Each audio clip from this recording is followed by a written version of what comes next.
La Déclaration des droits de l'homme en France impose une forme de continuité territoriale dans tous les domaines, ce qui conduit théoriquement à garantir à tous les Français la même qualité d'offre de santé publique au même prix qu'ils habitent Paris, Limoges ou Mamoudzou, ou dans la forêt guyanaise. Pourtant, la réalité, c'est que cet accès aux soins ne va pas de soi autant que ça, par rapport à des singularités propres à chaque territoire dit ultramarin.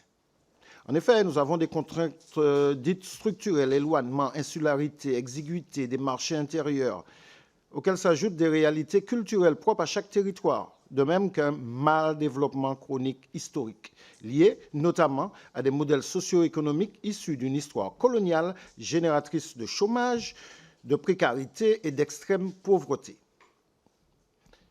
La réalité ultramarine rend beaucoup plus onéreux l'exercice d'une médecine performante dans les Outre-mer. Le transport des matériels de pointe depuis l'Europe est coûteux. Le climat humide et la salinité dégradent souvent les matériels et équipements plus rapidement qu'ailleurs et les réparations y sont plus délicates. Les salaires des praticiens doivent être plus élevés qu'ailleurs pour faire face à la vie chère historique et en même temps pour inciter les médecins, infirmiers et techniciens à servir dans ces territoires. Le niveau des revenus des peuples dits d'outre-mer est inférieur à celui des Français de l'Hexagone. Ça, c'est une réalité.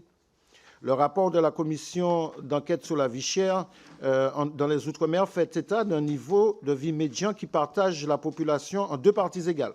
En Martinique et en Guadeloupe, respectivement 1 360 et 1 310 euros, soit 20% et 23% de moins que la moyenne nationale. À La Réunion, c'est un tiers de cette moyenne nationale et à Mayotte, c'est carrément un sixième de cette valeur nationale.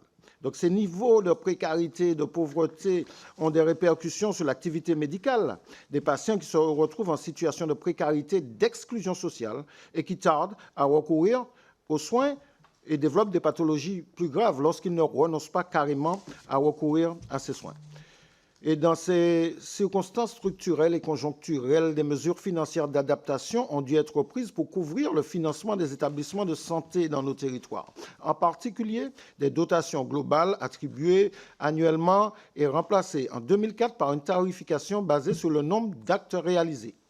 Il a été admis que, confrontés à de telles circonstances spécifiques, les territoires dits ultramarins, comme leurs homologues de Corse et franciliens par ailleurs, devraient voir leurs ressources affectées d'un coefficient multiplicateur de manière à réduire leurs contraintes. C'est dans cette optique que se présente cette mission Flash qui a été créée le 18 octobre dernier. Entre-temps, la Direction de la recherche, des études et de l'évaluation des statistiques, l'adresse, a publié un rapport actualisant de façon partielle, en tout cas pas du tout suffisante, le niveau du coefficient géographique pour de nombreux territoires dits ultramarins. Il n'est donc pas illogique, mais au contraire, il est profondément fondé et pertinent de s'intéresser au présent document qui accorde une place toute particulière à cette étude et à sa critique.